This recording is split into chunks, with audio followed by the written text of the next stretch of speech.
আজকে আমরা দেখাবো একটি ঝটপট বিকালের নাস্তার রেসিপি। তার জন্য প্রথমেই নিয়ে নিলাম কিছু ডাল। ডালগুলোকে এখন আমি ভালো করে ধুয়ে নেব। এখানে ধুয়ে নেওয়া হলো ডালগুলো। তার সাথে আমার আরও কিছু উপকরণ লাগবে, যেমন হচ্ছে 2 পিস পাউরুটি লাগবে। এই যেখানে আমি 2 পিস পাউরুটি নিয়ে নিয়েছি। সাথে নিয়েছি পুদিনা পাতা, কাঁচামরিচ কুচি আর পেঁয়াজ কুচি। এখানে ধনিয়া পাতাও দেয়া যায়, আমি এখানে পুদিনা পাতা দিলাম। এখন এখানে পাউরুটিটাকে একটু ভিজিয়ে রাখতে হবে, অল্প একটু পানি দিয়ে, পানির সাহায্যে, খুব যেন নরম না হয় এমনভাবেই ভিজিয়ে রাখাটা উচিত।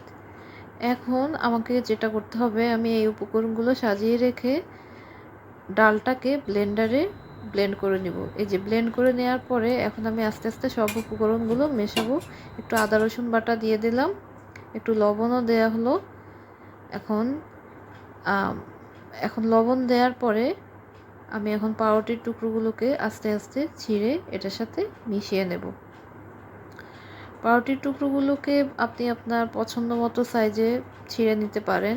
এটা আসলে একদম মিশে যাবে, সো অত এটার মেজারমেন্ট করে মিশাতে হবে না। এই যে এখানে মেশানোর পরে উপকরণটি দেখতে এমন হবে।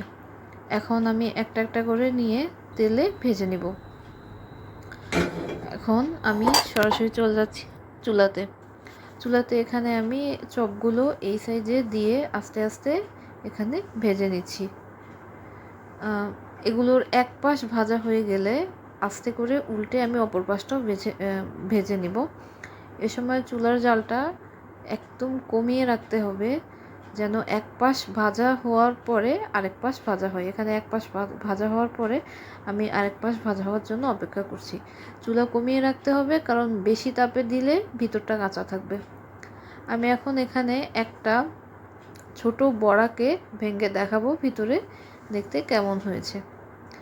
এই যে এখানে দেখা যাচ্ছে যে ভিতরে খুব ভালো করে এটা এখানে সিদ্ধ হয়ে গিয়েছে এবং এটা খাওয়া যাচ্ছে। এই যে আমার বিড়ালরা এখানে বসে বসে দেখছে তাদের আম্মু কী করে। ওরা খুবই কৌতূহলী। সবাই ওদের জন্য দোয়া করবেন, আল্লাহ যেন ওদেরকে সুস্থ রাখে। আজকের রেসিপি এ পর্যন্তই। সবাই ভালো থাকতেন।